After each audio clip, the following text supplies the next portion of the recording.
Douglas, and he's born a slave. He's America's most famous black man. His father was actually white. He's biracial. His first wife is black. When she dies, his second wife is white. But he very much believes actually not just in racial equality, but female equality as well. So yes, you change it to all people are created equal, and you're following in a tradition that Elizabeth helped launch. I haven't told you yet about my fourth character, but I've already told you 3 of the 4 big characters in the book are Abe, Lincoln, Frederick, Douglass, and Elizabeth, Katie Stanton. So you just referred to Lincoln's specific words, dedicated to the proposition that all men are created equal. And I've been trying to get my head around what, I feel like proposition is doing some work. Yes. And it feels quite different from a description. Yes. I like when you say yes like that. It makes me think so what are you thinking? I'm thinking that Lincoln actually, who has less than a year of classroom education in his life, thinks very mathematically. He becomes Abraham Lincoln by reading books and reading newspapers. And that's why I'm so delighted that many of you are getting books in your hands. And some of his favorite books are great works of fiction, Aesop's Fables, for example. Oh, he loves Shakespeare, but he also loves Euclid. He's very logical, he's very analytical, and he's very interested in effect, propositions. And one of the reasons he's so funny, and he is funny, is logic can sometimes be funny because human beings aren't always logical, and when you point out the illogic, it's hilarious. I mean, there's something hilarious about saying it's self-evidently true that all men are created equal. Indeed, in the middle of one chapter, I give you, when I'm describing the Lincoln-Douglas debates, 10 different ways in the middle of the 1900s, in the middle of the 1800s, the 19th century, 10 different ways in which those 5 words are construed. And 1 or 2 of them are, it's a self-evident lie. It's not true. And another one is, oh, that doesn't apply to black people. It's only about white people. There are all sorts of different riffs on those 5 words. We are still today trying to think about the entailments, the scope and the limits of those 5 words. All men are created equal, or as you paraphrased it, all persons are created equal. All people are created equal. So as you understand it, what are the most important ways that the federal government is trying to live into making us or helping us be equal? So at the center of this book are 4 amendments. I call them Lincolnian amendments. This is the 2nd volume in a 3-volume series trying to tell us the story of us. Tell Americans the story of America. The first volume is the words that made us. It's a pun, the words that made the United States, us, U.S., how we become we the people. And that's how these separate colonies come together. That's 1760 to 1840, the first 4 years. This is the middle volume, and the big idea of the period 1840 to 1920 is, in my view, a riff on all men are created equal. And the riff is an idea, widening and deepening of birth equality. We're all born equal, which is a riff on created equal. And Lincoln is saying this at Gettysburg, but at Gettysburg, he's talking about his interpretation of the Declaration of Independence, which is from 1776, 7 years before 1863.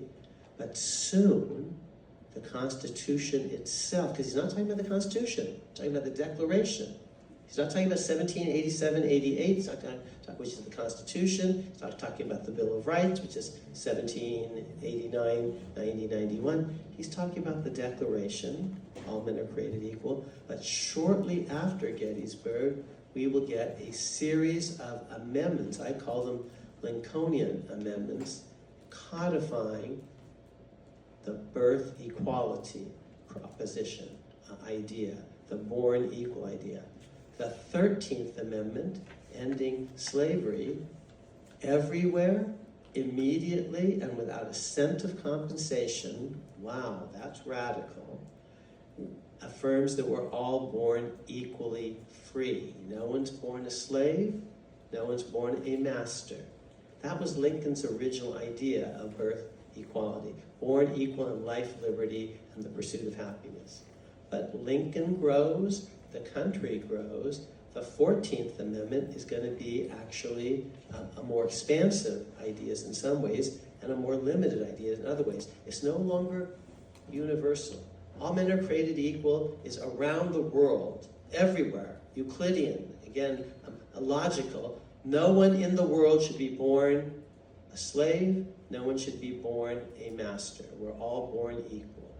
And now the 14th Amendment is going to be different. It's going to be about Americans and people who are born in America, not necessarily in Canada or in France or anyone else, but people born in America under the American flag are born equal citizens, more than freedom, citizens with civil rights of speech, press, petition, property, and religion, and the like. And they're born equal, whether they're born as citizens with equal civil rights, whether they're born black or white, or male or female. It's not just about race. If we're just about race, they could have used the word race in the amendment, and they didn't. So that's the 14th Amendment. We go from born equally free to born equally, if you're an American citizen. The 15th Amendment is going to say, oh, whether you're born white or black, you should be allowed to vote equally.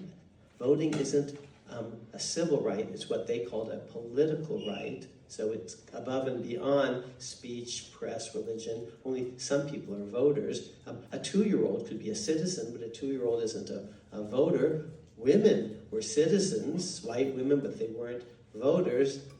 And so that's true even after the 15th Amendment. 15th Amendment says you're born equally a voter whether you're born black or white. Oh, but what about women? That's why we're going to need eventually a 19th Amendment. 50 years later, that's the end of the book, the 19th Amendment saying whether you're born male or female, you are born an equal future voter. So the conventional view is there's sort of 3 Reconstruction amendments, 13, 14, 15, after the Civil War.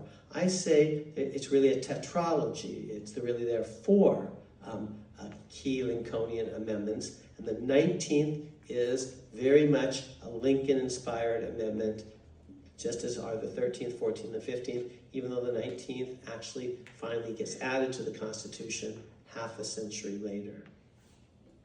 So that talk about amendments somehow has me thinking that amendment has come to feel like a quaint word. I think in the book you talk about there being these periods of drought. Yes. When amendments are concerned, and now it feels a little bit like famine, and it's hard even to imagine that there might be another amendment or other amendments. And I guess I want to ask you, is that because the hard work has been done, the work that the amendments needed to do, or why the drought persisting? So the droughts can last for a long time. It can feel like the Sahara. So there's a burst of energy at the founding, and we get a constitution and 10 amendments almost immediately thereafter that we call the Bill of Rights, and 2 more early on, the 11th and the 12th. The 12th is ratified in about 1804 or so. We're not going to get the next amendment for 60 plus years. Okay, so that's a long drought. But then we get 13, 14, 15 in a bunch, a monsoon, a drought, and then drench. I know you never get rain here, but you know. And then nothing really for another long period of time, between 1870 and 1910, nothing. And then a whole spurt, once again, a monsoon, 16th Amendment, that's about income tax, direct election of senators, the 17th Amendment, 18th Amendment prohibition, 19th Amendment is woman suffrage. So, and then really, with small exceptions, you don't have a major spurt until the 1960s. And it goes until around 1970 or so, and then there's been one little exception that I'll gloss over, but we're due for perhaps another drench, but we've gone through 50-year periods before without amendments. Now, why don't we have amendments right now? I think now might not be the best time for an amendment, just because we're deeply and closely divided. And half of the country, or almost half, wants to pull us in one direction, and the other half in the other direction. And until a little bit more consensus emerges, it might not be the most propitious time for amendment. So, yeah, it could be a lot better, but it could be a lot worse. And so maybe, at least for now, we stay with what we've got. But this generation, when it actually comes of age, is going to need to decide what, if any, changes need to be made. And I want them to learn about previous generations that made change, that remade the Constitution. That's the subtitle of this book, Remaking the Constitution. How are you going to do that if you don't know how it was initially made, the words that made us in the founding period, and how a later generation remade it? How are you going to think about what things you want to add and how you would go about adding them if you don't know that story? You've spent so much time immersed in this story, and what you just said about we may be due for more amendments down the road. What do you think we're due for? Can I ask you? Like, what in you? I know that there are young people here who are going to have ideas and do have ideas, but having just immersed yourself so deeply in ideas of equality and how we moved closer to ideals, what's still in front of us to take care of? So there are some people today that want to take away birthright citizenship from those of us who were not children of citizens when we were born. I myself, when I'm born under the U.S. flag on American soil in Ann Arbor, Michigan, my parents are not citizens. They happen to have been here legally, but constitutionally they were doctors saving American lives, invited by the American government, but they weren't citizens, they weren't green card holders, but I'm still a citizen. That's what the 14th Amendment says, and you're going to learn about it in this book. Some people want to take that away by interpretation. I don't think actually their interpretation is very plausible, but fine. So we say to them, no, as of now, people who are born in the U.S., whether their parents are citizens or green card holders, or even here legally, if they're born here under the flag, they're citizens. Oh, but they could say, oh, but we're surely allowed to amend the Constitution. And I say, yes, you are. But you should know why we have it in there before you change it. That's on the one side. On the other side, some folks might say, you know, here's something that's not quite fair. If someone wasn't born a citizen, but became a citizen thereafter, they're not eligible to be president. And that's not very fair. The birth equality principle should be broadened, not limited by a future amendment. And so, you know, that's possible to imagine. Just if I can hear some noise, I can't see anyone. Is there anyone here who wasn't born a citizen who later became a citizen? Just make some noise, please. Okay, so right now, truthfully, you're not eligible to be president, but we might amend the Constitution to make you eligible. Now I'll blow your mind. That such an amendment was actually proposed in this century, in my lifetime, by a very serious senator, and the senator was a Republican. And I testified on behalf of that amendment. The senator wasn't just a Republican, but the longest serving Republican senator in U.S. history at that point. His name was Orrin Hatch from Utah. He was a friend of Mitt Romney's, who was a friend of David Nirenberg's, who's right here in the front row. So, and I could imagine Republicans going forward saying, we are going to be restrictive in some ways, but we're going to actually open the door in other ways. If you come to America legally and you've been here a long time and played by the rules, you should be eligibly present. But that will require a constitutional amendment. I could imagine such an amendment passing. I guess as I think about the possibility of an amendment passing, it seems like there would be the need for some sort of large cultural shift, which makes me want to ask you two questions. One is about the fourth main character in your book, who we haven't spoken about yet, Harriet Beecher Stowe, who it seems like culture, not legislation, is where Harriet was working. So I want to ask you both about Harriet Beecher Stowe and about your understanding of the relationship between cultural shifts and shifts in the law. So, America's most successful by sales novel is Uncle Tom's Cabin. It sells more copies than any other book of the century, any American book of the century, more than Huck Finn, Tom Sawyer, Moby Dick, Scarlet Letter. So that's one thing. Oh, and it's written by a woman. Wow. Everyone, millions of people in America and around the world are actually reading this book, and they know that the author is a woman and a mother. She's not writing under a pseudonym.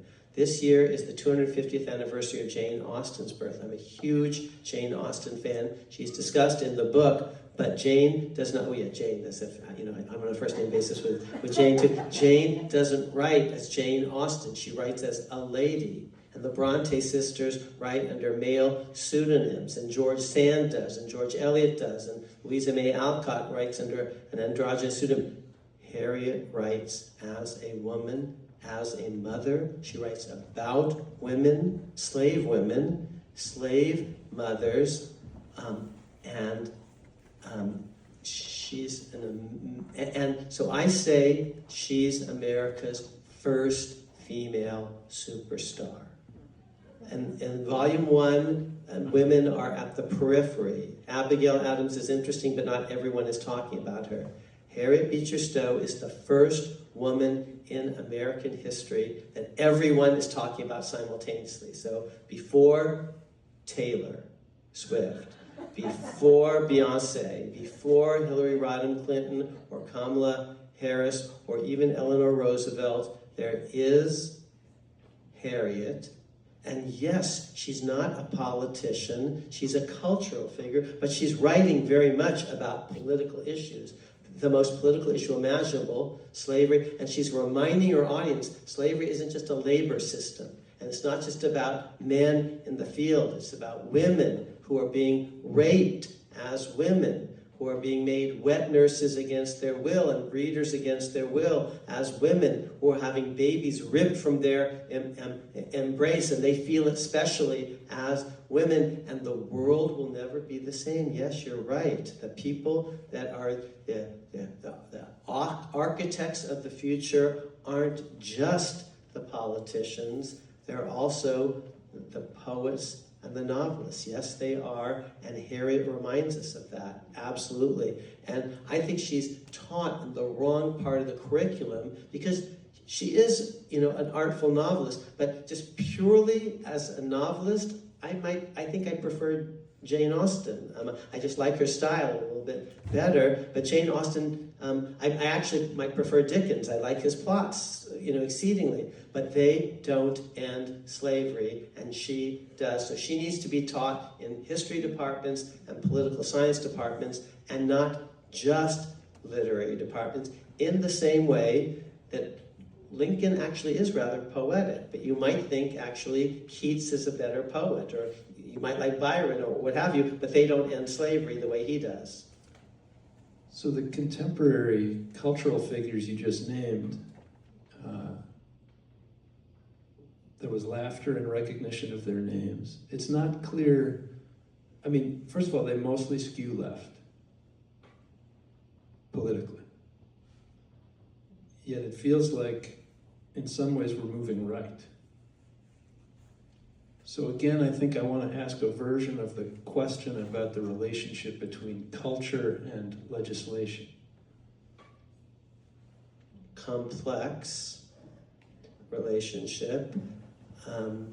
So are all the female icons today, and not all, you didn't say all, yeah, Hollywood is coded left, I think, and Hollywood is a big part of our culture, So is reality TV a big part of our culture. There was a reality TV star who actually got himself elected president twice and is talking about a third run. So culture is interesting and complex. But I agree with you totally, my friend, that you can't ignore culture. And that slavery especially, and here's another thing you can't ignore that we should talk about. So you say culture, let me say it in a different way. Harriet is very religious. You can't ignore religion. You may think about, many of you, a religious right today, but I'm telling you a story, since you're talking about right and left, about a religious left in America that was huge. They are the abolitionists, and they are very much moved by their sense of the Almighty. I introduced you early on to a woman named Lucretia Mott. She's a Quakeress, and her anti-slavery ideas are coming very strongly. She's a female Quaker minister from a strong spiritual tradition, a religious tradition. Harriet is the daughter of a preacher, the sister of 7 preachers, one of whom will be her father's Lyman Beecher.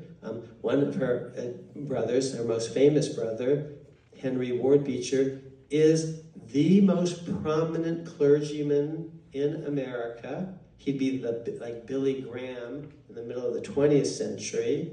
And those of you who watch The Crown, there's a whole episode actually about Billy Graham, an American evangelical in Britain. And Henry Ward Beecher is the man who invites Abraham Lincoln to come east, to come to New York and show his stuff.